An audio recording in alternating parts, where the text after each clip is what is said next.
Good morning, you guys. Hope everybody's been well, doing great, good health and whatnot. Okay. Tony Ferguson, is such a character in the UFC. I personally never really found him appealing. I think he's cringe, and unfortunately, I actually don't like him. There's several reasons why I don't like him, and I think a lot of people can agree. Granted, people still like him, just like Conor McGregor. Conor McGregor, people could say, does a lot of things that are considered asshole. He's an asshole, but people still tune in and like him.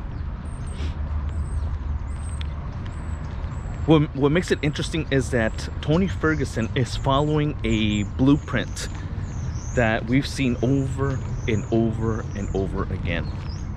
And that is, now that he's at the tail end of his career, now that he doesn't have stardom power or star power, drawing power, he's like on a 4-fight losing streak. I think he's starting to really feel it in him, how expendable he is. Just recently made a tweet where he said something along the lines that he's gonna sue the powers to be, so to speak, okay? And that, without saying any names, and if that is how he treats his wife, imagine how he treats the fighters behind closed doors. This is not word for word, but it's something along those lines. It is safe to assume he's talking about Dana White. So now that Tony's at the tail end of his career, like I mentioned a moment ago, now he wants to speak up against the powers to be, against the tyrants. And it's just something that we see over, like I mentioned, there's something that we've seen before. It's not new. It's a tale as old as time. Talk about cringe, but that's the only way to put it. It's a tale as old as time. You know how many UFC fighters, you know how many fighters in the roster have done that and technically have failed?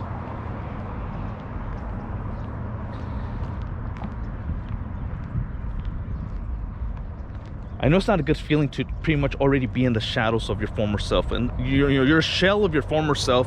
You're living in your shadow, you're living in your past, your glory days are behind you. Once you start realizing that, I know it's a terrible feeling. It must be a terrible feeling.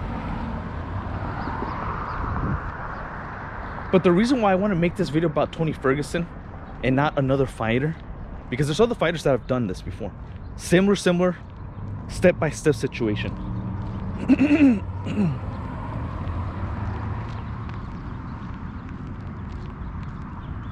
Is because Tony Ferguson has always been an asshole. People forget about the Ultimate Fighter, right? He comes from the Ultimate Fighter season. I forgot what season it is. And there's an episode there where he gets a little drunk and he starts talking about someone's kid, which is uncalled for. Granted, people can mask it under, well, he was drunk, he said something stupid. Okay. But Tony Ferguson, that asshole,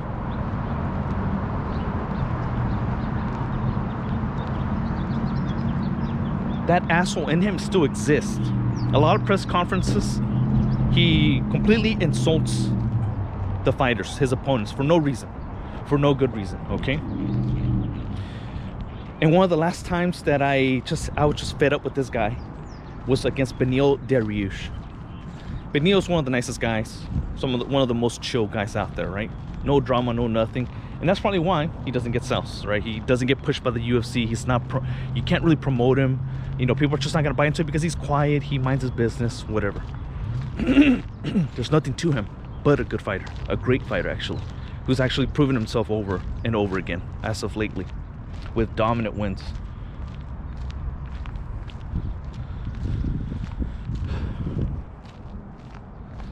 So in their press conference before they fought, Tony Ferguson and Beneil, I mean, Tony Ferguson just releases his anger again, delusion that I'm gonna smash you, I'm gonna knock you out, you're nothing but a little bitch, because I guess he helped out Justin Gaethje when Justin and Tony fought. And my understanding from the conversation of when they went back and forth regarding that little training camp preference, it was that he's complaining and bitching that, oh, you went to go help out Gagey to beat me instead of coming with me. Gagey already had all the training partners. He already has a big gym and all kinds of stuff that I guess this is what he was hinting to, that us little guys, you know, the guys that don't have it all, you know, we have to go through it with, you know, you know, some beat down gym with not too many training partners and whatnot, right? You could have came and helped out the little guy, but instead you went with the guy that has it all already. That's pretty much what he was complaining about. And then he actually kind of mentioned something along the lines of like that he's gonna slam him, right? I'm gonna slam you, kid. And he's always using the word kid. Big timing people, completely big timing people, right? And then for some odd reason, he thought it was a good idea. It was a good idea to mention how he broke one of his students, not a training partner, a student's rib with a slam. And Benil even tells him, like, dude, like, what? That's an asshole move. Like, why don't you even do that or even say that to your student about your student? And Tony goes back and says, because you made me do it. So this guy just has a history in general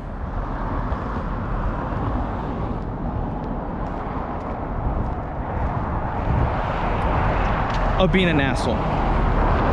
Whether Ferguson the Ultimate Fighter, 10 years later, he's still the same asshole. And now this guy,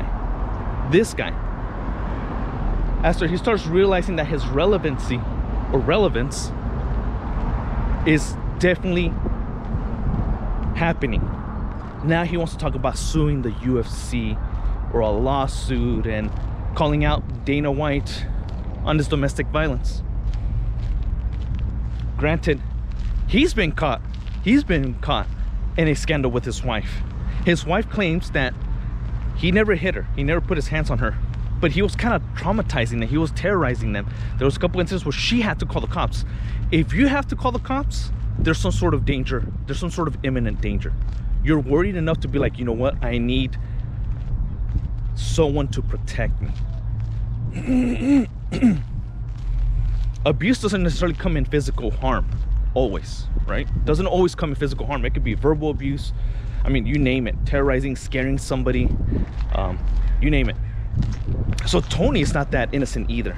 So for him to call out somebody about their domestic violence and using it as a form of ad hominem argument to support your claim that, oh, so if he does that, imagine how he treats us, the fighters, behind closed doors.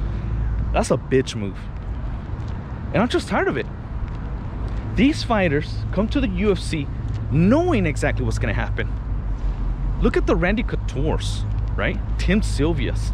They've been there. They don't know about these scenarios. They don't know about these cases, these lawsuits. Mark Hunt, right? Where they completely took out Brock Lesnar from the testing pool and made him go in there and fight Mark Hunt. Now, granted, Mark Hunt wanted the smoke regardless, and now he wants to complain about it. But again, a tale as old as time. We've been here before. And these fighters act like they're going to bring something. They're going to bring something to the surface that's going to bring light into the unfairness and almost tyrannical way that the UFC is being run. That's right.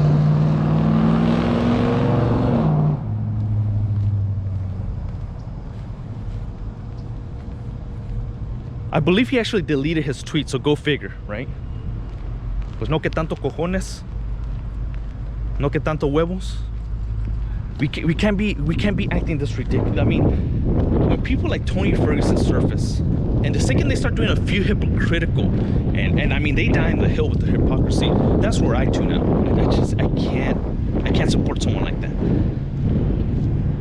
Like I mentioned, look at the Randy Coutures, the Ken Shamrocks, the Mark Hunts, right?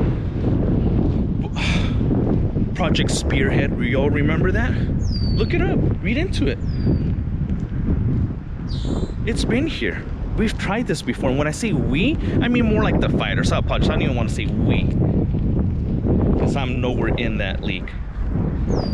But they've done this before. And nothing has prevailed because the UFC is just so powerful that every fighter wants to fight for them.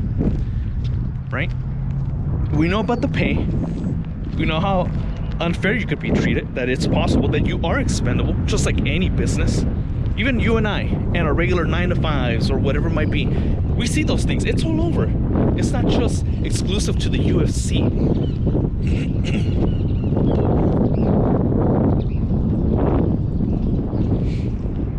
But yet they want to sign with them. They want to sign with the UFC, right? Because of its promotional power. I think it's more promotional power. Just to end this video, here's the solution. Us as fans, with our wallet, with our money, we need to start supporting the competitions. A lot of times we just make a mockery or are very dismissive of competitors, whether it's bare knuckle, the Bellator, or even smaller boxing events. You see how some UFC fighters trying to get into boxing. Stop paying for UFC. Stop paying all your, with attention or money. Just tune out. I personally did that already, and I tried to support and promote and advertise and talk about on my Twitter about other promotions, BYB, bare knuckle, and I'm dropping money on these because it starts. That's how it starts. That's how we solve this problem. That the UFC needs to understand that they're not the number one. That fighters have other options, right? Do what Francis Ngannou did and leave on a high note. When you're at your biggest, when you're at your peak, promotional wise, advertisement wise, fame wise, performance, even when you're in the cage, performance wise, you got to leave the UFC and take that star power and move it somewhere else. Otherwise, it's a vicious, insane cycle. It's insanity. Look up the definition of insanity. Doing the same thing over and over again, expecting things to change. That is crazy. Okay? Well, I'm gonna tune out for now, and I'll catch you guys on to the next one, okay? Peace.